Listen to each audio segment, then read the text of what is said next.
Hello, my name is Greg Pelly, and welcome back to the channel. Today, we're going to talk about what they should teach you in MBA marketing school. I graduated in 2015. I got my MBA in marketing, and these are kind of the things that I've been out of school for 8 years now. These are all things that I've learned in the field at three different marketing jobs. Worked at a marketing agency, um, had a couple different marketing type of positions. But these are things that they should teach you in school that they don't.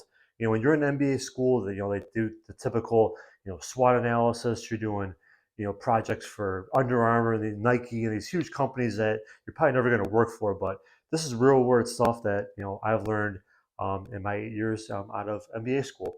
The first thing is the philosophy of they ask, you answer. If you're in marketing, you need to understand your customer, what questions they're asking you, and you need to address those on your website through blogs and through videos. Because I think 80% of the sales cycle is done online through Google. The customer has all the power. They're doing all their own research before they even call you. Long gone are the days are salespeople cold calling people. Hey, do you need a roof? Hey, do you need your plumbing done? Imagine if you were a homeowner and someone just called you on the phone and say, hey, just wondering, is your plumbing okay? Do you need someone to come snake your toilet or whatever? Like that just doesn't work out. How it really works is you have an issue first. You go to Google. You research how much does a plumber cost. How long is it going to take? You look up Google reviews on the top plumbers near you. Then, when you're ready, you make the call. So, but how do you get in that top three? How do you get to the top of the Google search results as a plumber? That's what it should teach you in MBA school. And really, it's about doing the they ask you answer, writing blog posts, making videos, doing things along those lines. Next thing is Google Analytics and Google Search Console. You need to understand these, understand how much web traffic you're getting from, understand when your web traffic goes down in 1 month. What happened? Did the algorithm change? Are you not doing something with your website? Are pages not showing up correctly, etc.?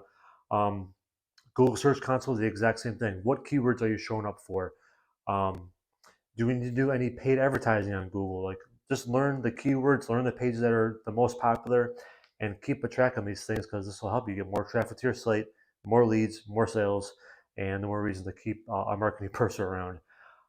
Next thing is CRM systems. Learning HubSpot, learning Salesforce, learning Zoho. These are all CRM systems that I've grown accustomed to. Most jobs are going to have these, but you need to understand how to make custom reports. Um, Understand how the salesperson in your company uses these. This is one way how you can, as a marketer, keep track of your ROI. What leads have you given to the salespeople? What lead source have they labeled as? Did they label the lead as coming from the website, coming from an email, coming from YouTube, etc.? You can tie that all back and say, hey, look, I've given the sales team 15 leads this year. It's turned into $500,000, and that's the reason why you keep me around every year. So CRMs are very important and helps you as a marketer do your ROI. I'll get into more of that here in a second. Next thing is understanding WordPress. I think 50%, maybe more of websites are built on WordPress. Understanding plugins, plugin management, understand how to back up your website. These are things that are not taught in MBA marketing school.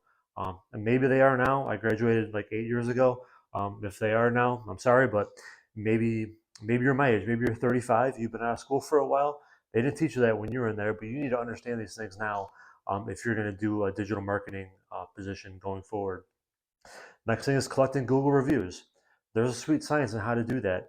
Um, understand how to work with your sales team, get the closed jobs done, get a report back to them, reach out to the sales team. Hey, are these people good to reach out for Google reviews?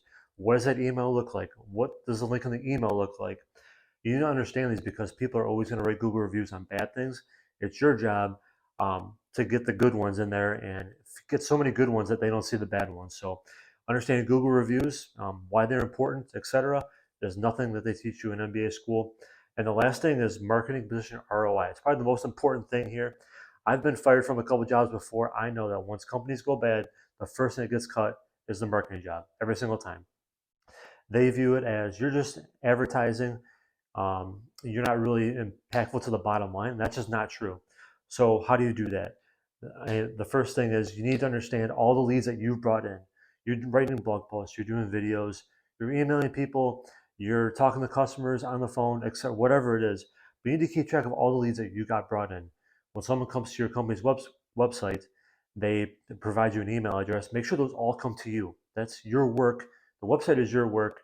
They're filling out the form. They come to you. Keep an Excel spreadsheet of all leads that you've done all year long. You pass them to the sales team, and then go to that CRM system and see if make sure the sales team has labeled them as they came from a web source or organic search or YouTube, whatever it is. And every single month, you need to give ownership or your boss, how much website traffic you had this month, what leads you produced, what are the names of those leads, what salesperson has those leads, and what are the closed sales from those. You do that every single month, month after month, year after year. That way you justify your position. It's hard for them to fire you when they say, look, Greg has brought in, 15 leads a month. That's, what is it, 170, 180 leads this year, um, that the sales team has. They've closed 25% of those, and I brought in $2 million in revenue. Why would anybody get rid of the marketing person when they have those facts? The problem is, in other positions, I didn't have those facts. I didn't have the CRM system set up. I didn't have the relationship with the sales team that I do now. But if you're in marketing, you need to understand that, the science on how to do it, how to present it, everything. And that's what they should teach you in MBA school. So you have a job tomorrow. Um, that's really it for today. I hope you learned at least one thing new, and I'll see you next time. Thank you so much.